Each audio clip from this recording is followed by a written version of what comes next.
Hi, I'm Jonathan Weinberg, and this is Drawing with Fountain Pens. Today I'm going to do a video that is a response to one of my viewers. A few weeks ago I reviewed the Lamy Ideos fountain pen, and he came back and asked, well, how does it compare to the Scala fountain pen in terms of how it writes? And I realized that even though I've had this pen for quite a while, probably a few years, I never got around to reviewing it or talking about it. And certainly it does look similar in size and in some ways, even in terms of design, to the Ideos pen. I was a little puzzled by the question because all of these sort of mid-level fountain pens by Lamy have very similar steel nibs. And so my initial reaction was, well, of course, it writes the same. It's not going to write that differently. But I was surprised, and I shouldn't be, because the way in which a pen writes isn't just about the nib. It also is about how it's weighted, how it feels in your hand, all these elements. And of course, that's why when you review them, it is subjective, because one person's kind of pen that works well with them isn't necessarily going to work with another person's pen. The Scala pen, which was designed by the Seeger design group, actually in 2012 weighs much more, or at least 8 grams more than the Ideos pen, and I think that makes a difference. It weighs even more than the Lamy Studio pen, which I think also is an inspiration. I mean, it's interesting that all three of these pens, the Studio came out first, and it has this wonderful clip that looks like an airplane propeller.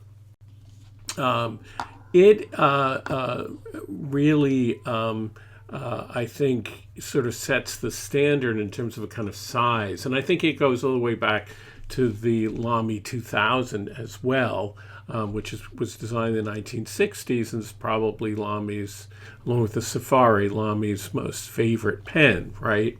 The Studio also is very popular. It's less expensive than the Scala pen and the Ideos pen.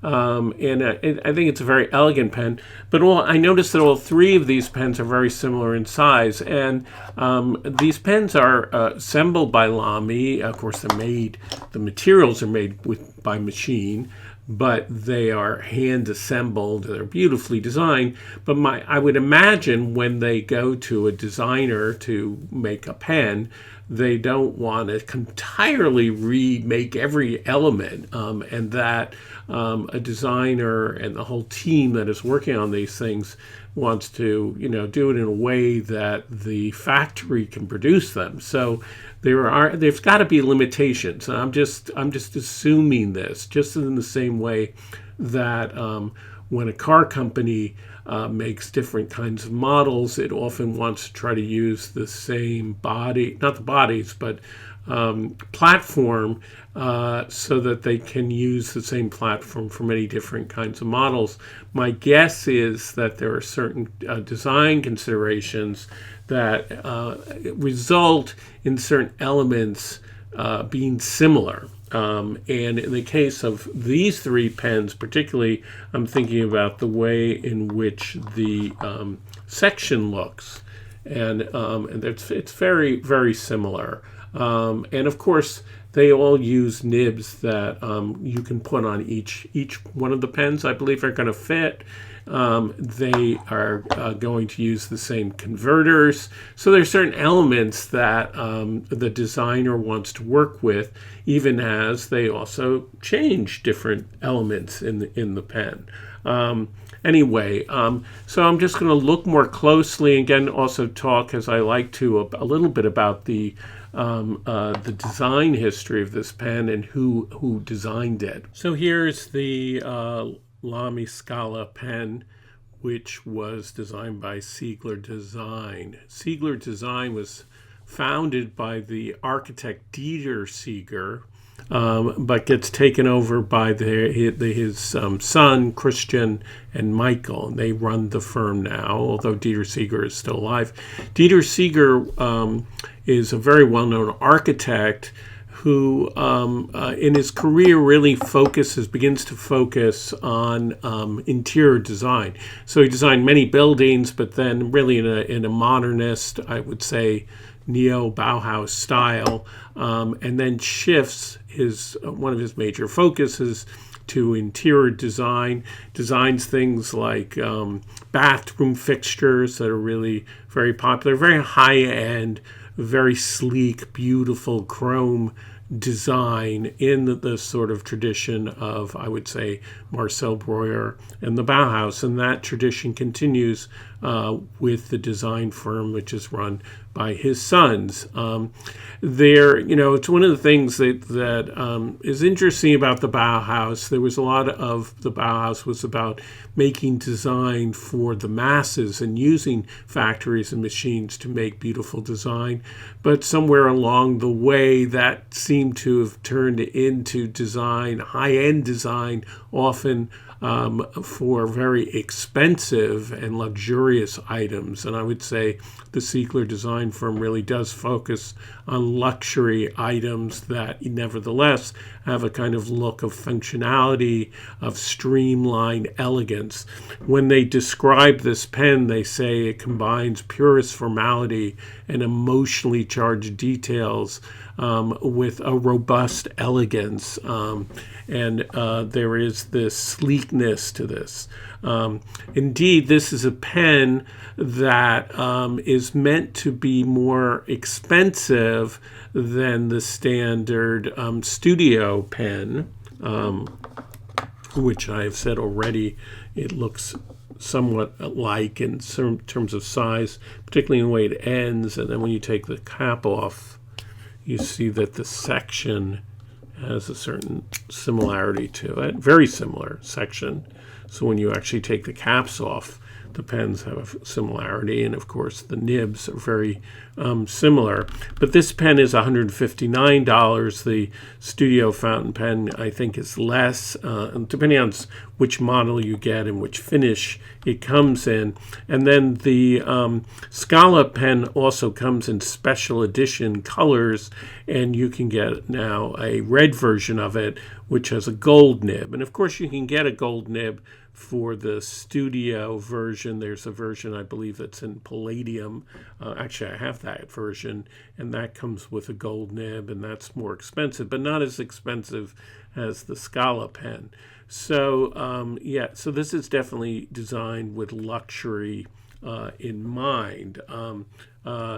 It is, as I say, much heavier. It's 38 grams with the cap, while this is 24 grams with the cap, and I think that makes a big difference in terms of writing with the pen. I feel with both these pens, the problem with them for me is the very shiny steel section I find is slippery, and when it's heavy, particularly both these pens post.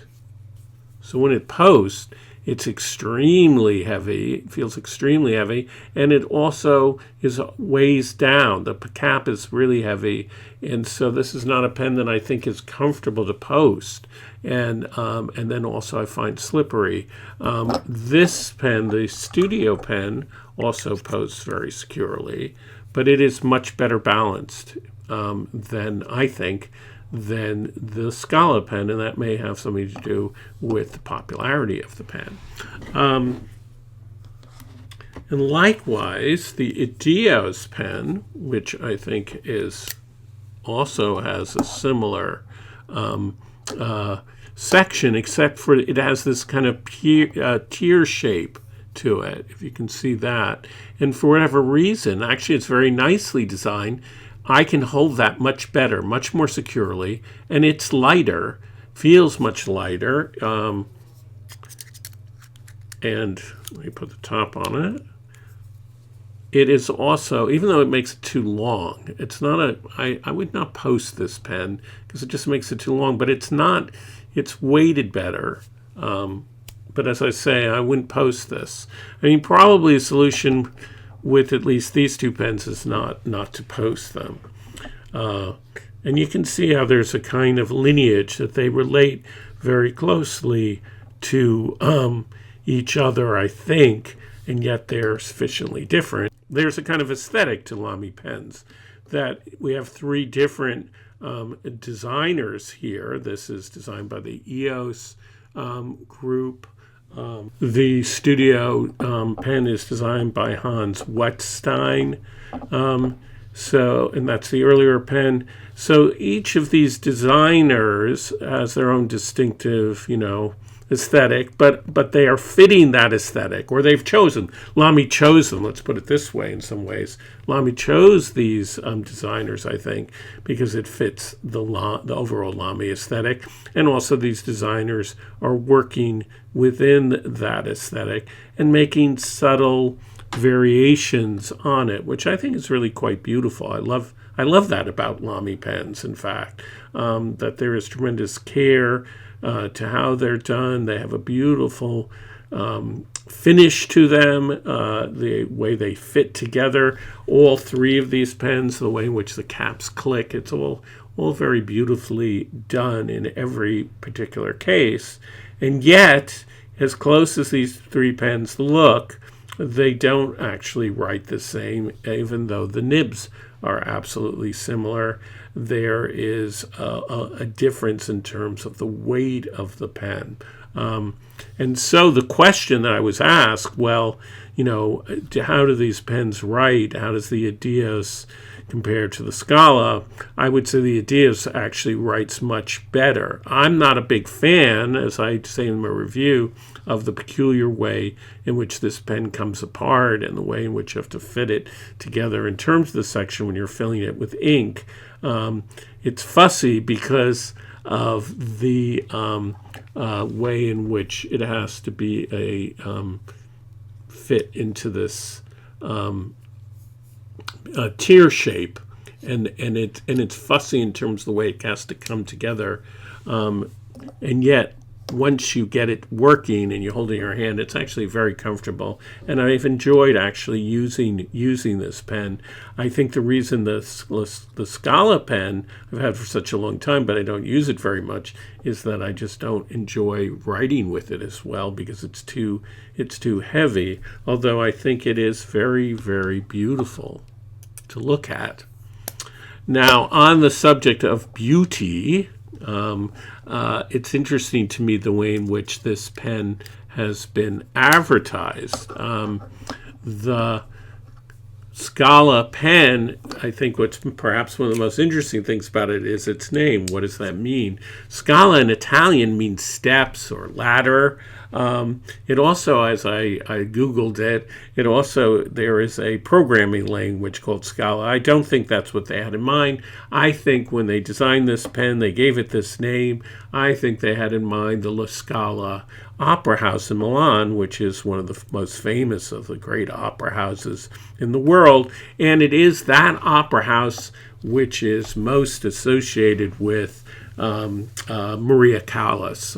She was one of the great singers of the 1950s and 1960s, and some of her greatest performances were done at La Scala. I don't think, I'm not making that up, because you can look at one of the photographs that the Siegler Design Group shows online, and it shows a woman who is very beautiful with dark hair, who has her mouth open almost as if she's singing, and she looks something like Maria Callas, and oddly she has, I guess, the ballpoint version and the fountain pen version stuck in her hair, which seems kind of unlikely that a opera singer would do that, but nevertheless I think it's supposed to evoke this great, beautiful singer, one of the great opera singers of all time. And I think the pen is meant to associate itself with that and make us think that when we write with it that we're doing, making beautiful music, let's say. So it's very cold outside, and it's that time of the year when it seems like spring will never come. Christmas is over, but we have to make it through several months of winter. And one of the things that keeps me sane and gives me hope is growing amaryllis flowers. As I say, if you don't post the pen, the weight is much better. So I think it writes fine unposted. And yet, I'm still not a great fan of the chrome section. I mean, in a way, it makes you appreciate how beautifully designed the Lamy Safari is, because one of the things that is notable about that design is the way in which the section is designed to tell you exactly where your finger should hold the pen, and it's very, very comfortable. Of course, that's a much lighter pen. It's interesting how Lamy and Pelican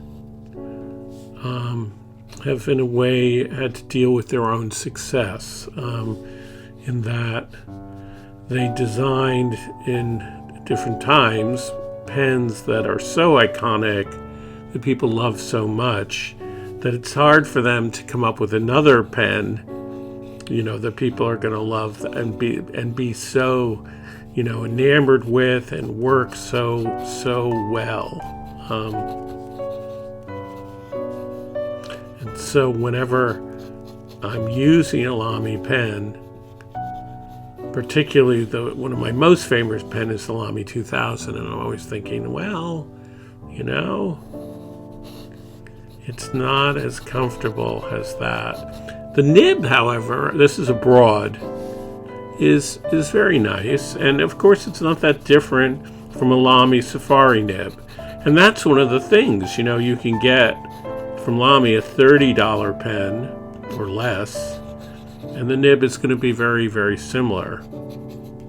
So, is it, worth it to spend at least something around $100 for a pen like this? Depends on how obsessed you are with fountain pens. Certainly in an office, this is very elegant, the black and the chrome. It has, of course, no line variation. I'm using Waterman black here. And I noticed that when I so not like this section that without even thinking about it, my hand is way up here and I'm holding it.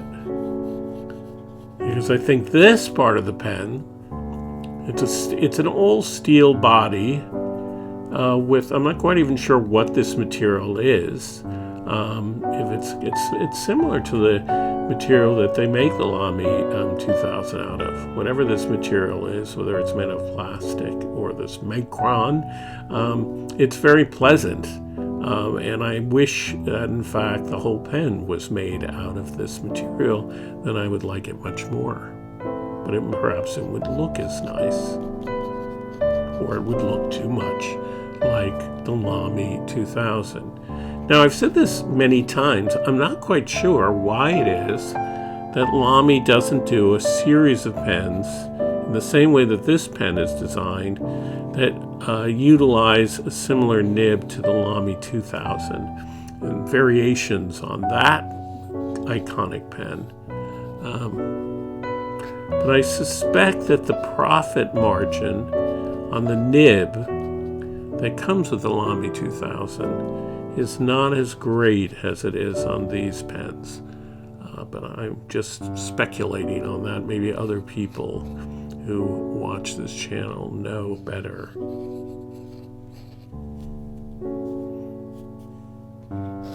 There are versions of the Lamy 2000 that have different colors or materials, but basically the same pen shape. But it would be cool if they had designers come up with entirely different looking pens, but had a similar nib, because that nib on the Lamy 2000 is extraordinary.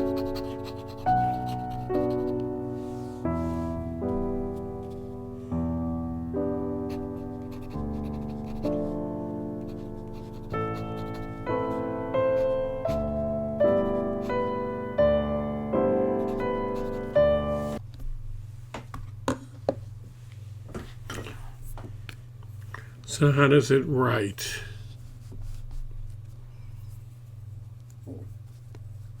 This is the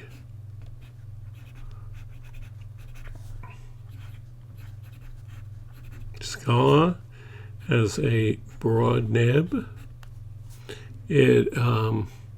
This is Waterman, intense black. And it's Rhodia paper. Now I'm using it not with a cartridge, but with a converter. This is the Z27 converter.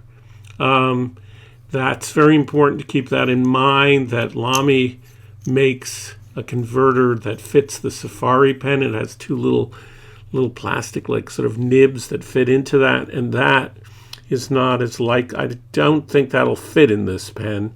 You want to get the black, and that usually has a red knob. You want to get the converter with the black knob. It doesn't come, even at least as I remember, it doesn't come with a converter, even though it's expensive. And of course it will use Lamy's own cartridges. But in this case, I have it with the converter. It is nicely wet, and it has no ability to flex. It's a steel nib, very standard nib for Lamy, but it's quite smooth.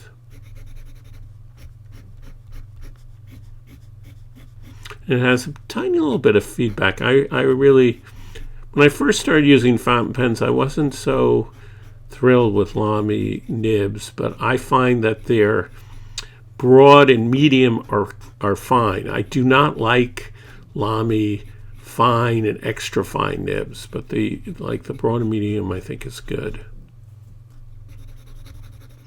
So let's see. I'll write the copy that you can find from the Siegler design group. Here it is. The Lamy Scala combines purest formality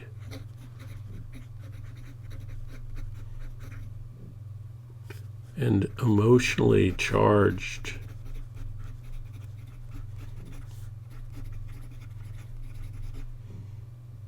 details. Now, I have to comment on this. This is pure advertising copy. It doesn't really say anything that really makes any sense to me, at least.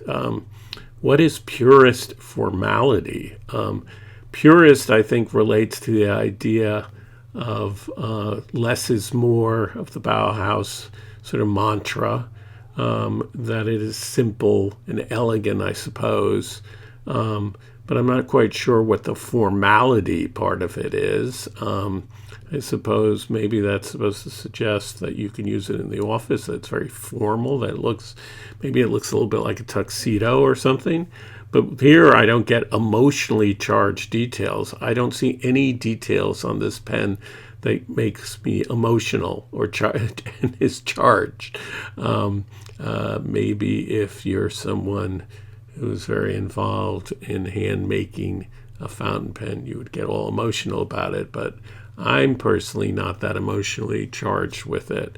And so I think this is the kind of thing that people write to sell something and, doesn't even seemingly mean anything. With that thought, I will leave you. It is, I think, a decent, nice-looking pen, a little too expensive for what it is, but if you can get it for a bargain price, it's perhaps worth it. And in general, I love the aspiration, I guess, the aesthetic of Lamy and how they are always sort of working within this kind of what we might say Bauhaus aesthetic. That's what they call it. And always sort of coming up with different versions of it. And once again, I will say to them, I know they have new owners. I would love it if they came up with variations on the Lamy 2000 using that nib. As always, if this has been helpful, please give it a like and do subscribe. That's the way that you support the channel, and we can do more reviews and discussions and interviews in 2026.